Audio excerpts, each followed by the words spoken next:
श्री स्वामी समर्थ. नमस्कार मित्रांनो, आपल्या चॅनलवर तुमचं मनापासून स्वागत आहे. आज मी तुम्हाला स्वामी समर्थ महाराजांची एक अशी अद्भुत आणि चमत्कारिक कथा सांगणार आहे, जी ऐकून तुमचा स्वामींवर विश्वास आणखीनच वाढेल. म्हणून ही कथा शेवटपर्यंत नक्की ऐका. ही गोष्ट आहे एका छोट्या गावातील गरीब माणसाची. तो खूप प्रामाणिक होता, पण त्याचं आयुष्य खूप कठीण चाललं होतं.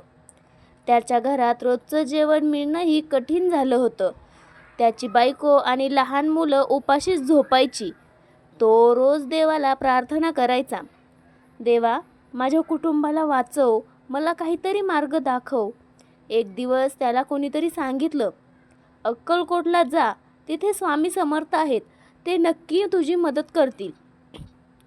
तो माणूस आशेने अक्कलकोटला निघाला. पायात चप्पल नव्हती, खायला काही नव्हतं, पण मनात एकच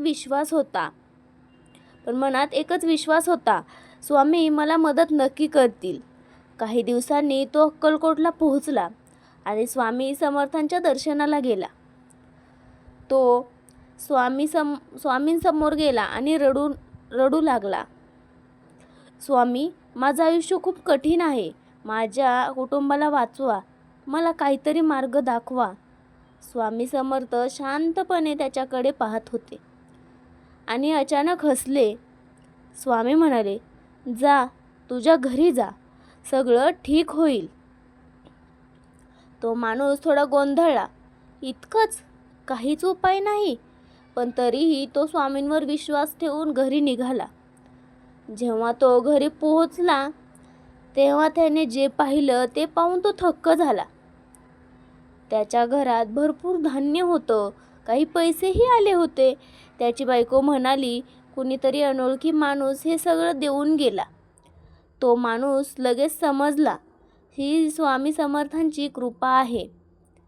मित्रांनो, ही कथा आपल्याला एकच गोष्ट शिकवते, जर तुमचा विश्वास खरा असेल तर स्वामी समर्थ नेहमी तुमच्या सोबत असतात.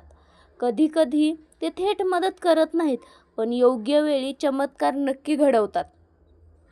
जर तुम्हालाही स्वामी समर्थांवर विश्वास असेल तर व्हिडिओला एक लाईक नक्की करा आणि अशा स्वामी समर्थांच्या कथा ऐकण्यासाठी चॅनलला सबस्क्राईब करा आणि